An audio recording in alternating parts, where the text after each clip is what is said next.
Welcome to VLearn's online class of MCS 012. In today's session, we will discuss about the principles of logic circuit part 2. And in principles of logic circuit part 2, we will discuss about the sequential circuits, flip-flops, types of flip-flops, registers, counters and random access memory. First of all, we will discuss about the sequential circuits. As in the previous sessions we have discussed about the combinational circuit. Now if we talk about sequential circuit, it is an interconnection of combinational circuits and storage elements. And the storage elements called flip-flops store binary information that indicates the state of the sequential circuits at that particular time. Sequential circuits are totally time dependent, as in case of combinational circuits, we have discussed that combinational circuit does not use any memory. Hence, the previous state of input does not have any effect on the present state of the circuit. But if we talk about the sequential circuit has memory, so output can vary based on the input. This type of circuits uses the previous input, output, clock and memory element also. Now the sequential circuits are divided into two categories, that is synchronous and asynchronous sequential circuits. Synchronous circuits are the circuits that uses flip-flop and that can change only at the discrete intervals. And the synchronization between in sequential circuit is achieved by the clock pulse generator. And if we talk about asynchronous circuits, asynchronous means in which there is no discrete intervals between the different states changed of the flip-flop, and asynchronous circuits may be regarded as a combinational circuits with the feedback path. And asynchronous circuits are basically difficult to design as compared to the synchronous circuits. Now, one of the major important sequential circuit is flip-flop. It is a sequential circuit which stores one bit of information at a time or one bit of binary information at a time. It is a sequential circuit that can change its state when the clock pulse occurs. It means a flip-flop can change its state when the clock pulse transits from 0 to 1 or from 1 to 0. If it transmits from 0 to 1, then it is known as rising edge, or if it transmits from 1 to 0, then it is known as falling edge. It is a sequential circuit which generally samples its inputs and changes its output at particular instant of time, not continuously. Flip-flop can be also known as edge sensitive or edge triggered, whereas latches are basically level triggered. Latch means if the storage element change its state when the clock is exactly 1, then there is a condition called latch. Now there are different categories of flip-flop. Flip-flop is divided into total 5 categories, that is RS flip-flop, D flip-flop, JK flip-flop, T flip-flop and master slave flip-flop. RS is also known as set reset flip-flop. In set reset flip-flop, there is a problem, that is, if both the inputs, that is R and S, becomes active or enabled at same time, then the output is undefined in that case. Means if both the input R and S is enabled at a same time, then the output of this will be indeterminate in case of RS flip-flop.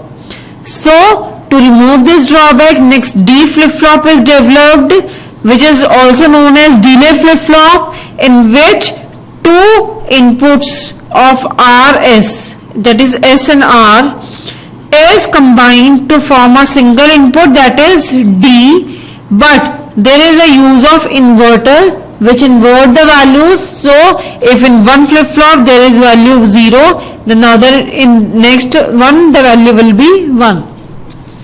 But in delay flip-flop there is another drawback, that is delay in the values inputted. So the next JK flip-flop is developed to overcome the problems of RS and D flip-flop. After JK flip-flop, T flip-flop is developed, and then master slave flip-flop is developed, that can be implemented by any of the four flip-flop, that is RS flip-flop, D flip-flop, JK flip-flop and T flip-flop.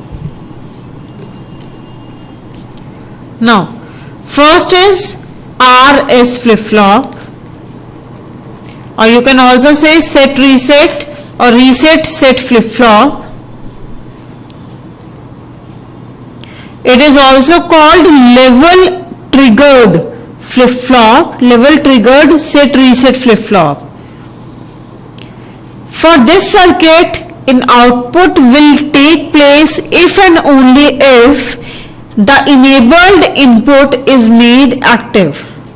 It means this circuit will operate in SR latch if the enabled input, that is E, that can be denoted by E, is equal to 1, but there is no change in the output if the enabled input is 0. You can see in this diagram, if both R and S becomes 1, then the output is indeterminate in this condition. If the output is, the input is 0, 0, then the output will be no change. If the input is 0, 1, then the output will be reset. If the value is 1, 0, then the output will be 1, that is set. But in case of 1, 1, the output is indeterminate in case of RS flip-flop.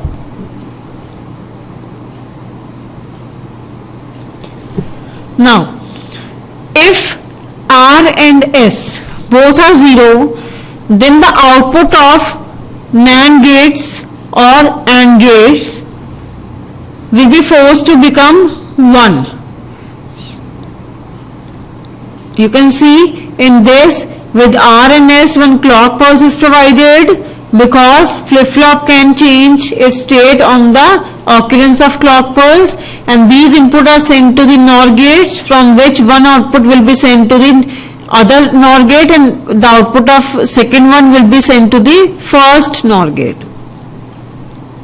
To remove the major drawback of RS flip-flop, that is when both the inputs are 1, 1, then the output is indeterminate, the next flip-flop, that is D flip-flop, is implemented, that is data flip-flop or delay flip-flop. The D flip-flop is a modification of RS flip-flop. The problem of undefined output of RS flip-flop, when both S and R become 1s, get avoided in D flip-flop, and the simple solution that is provided by D flip-flop is just providing a single input. And D flip-flop is also known as delay flip-flop because it delays 0 to 1 and 1 to 0 applied to its input by the single clock pulse. In this you can see there is only one input, that is D in case of R and S. In the previous one, R is sent to first and NAND gate and S is sent to second NAND gate. But in D flip-flop, there is only one input, that is D is sent to both the NAND gates, and there is an inverter. It means if 1 is sent to the first NAND gate, then 0 will be sent to the second one. If 0 is sent to the first one, then the 1 will be sent to the second one. So there is delay in the input provided in delay flip-flop. It is simple gated SR latch with a NAND inverter connected between S and R flip-flop. It has only one input and the input data is appearing at the output after the some time. And due to this data delay between input output, this is called delay flip-flop.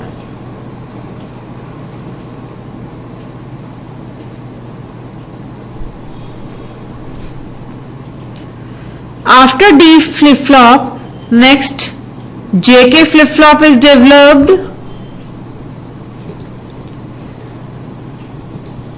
In JK flip-flop, it is also a modification of RS flip-flop, which has two inputs, that is J and K, similar to the inputs of RS flip-flop, that is S and R.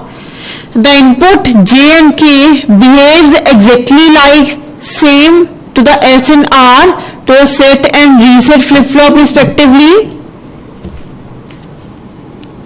And when J and K are 1, the flip-flop output is complemented with the clock transition in case of JK flip-flop. In this you can see in the truth table, in the JK, when both the inputs are enabled, then the output is complemented with the clock pulse transition. Similarly, when JK are 1, the output is complemented with the clock pulse transition in JK.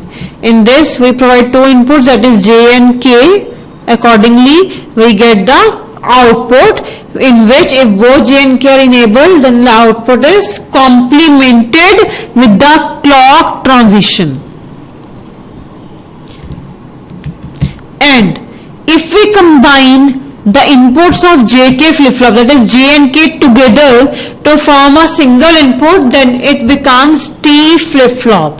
That is, T flip-flop can be obtained by JK flip-flop by joining J and K together and by forming a single input instead of two separated inputs. And T flip-flop, when T is equal to 0, then the clock pulse does not change the state, and when T is equal to 1, then the clock pulse transition complement the state of the flip-flop. And this is all about the 4 flip-flops, and the last one is master slave flip-flop, which can be implemented with both, with any of the flip-flop, that is, it can be implemented by RS flip-flop, it can be implemented by D flip-flop, it can be implemented by JK flip-flop, or it can be implemented by T flip-flop also. Master slave flip-flop consists of total 2 flip-flop, that is, one is master and second is slave flip-flop. And it can be constructed by any of the flip-flop, that is D flip-flop, SR flip-flop, JK flip-flop and T flip-flop.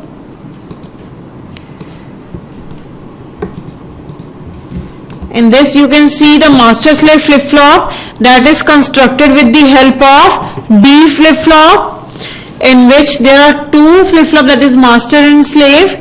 Clock pulse is provided to master and slave, but there is inverter in the clock pulse. It means if the 1 is provided in the master, then 0 will be provided in the slave. If 0 will be provided in the master, then 1 will be provided in the slave, because there is an inverter.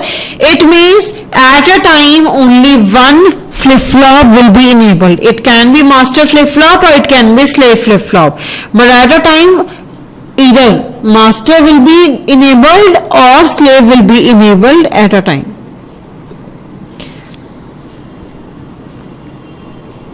You can see when the clock pulse is 0, then the master flip-flop is disabled and slave become active. If clock pulse 0 is provided to master, then the 1 will be provided to slave. It means If 0 is provided, it means that master becomes disabled and the slave become active and slave performs its functions. Master performs the write operation fastly, whereas the slave performs the read operation fastly. But at a time, only one flip-flop can be enabled, so we can also say the master flip-flop is free from any race problems. This is all about the flip-flops.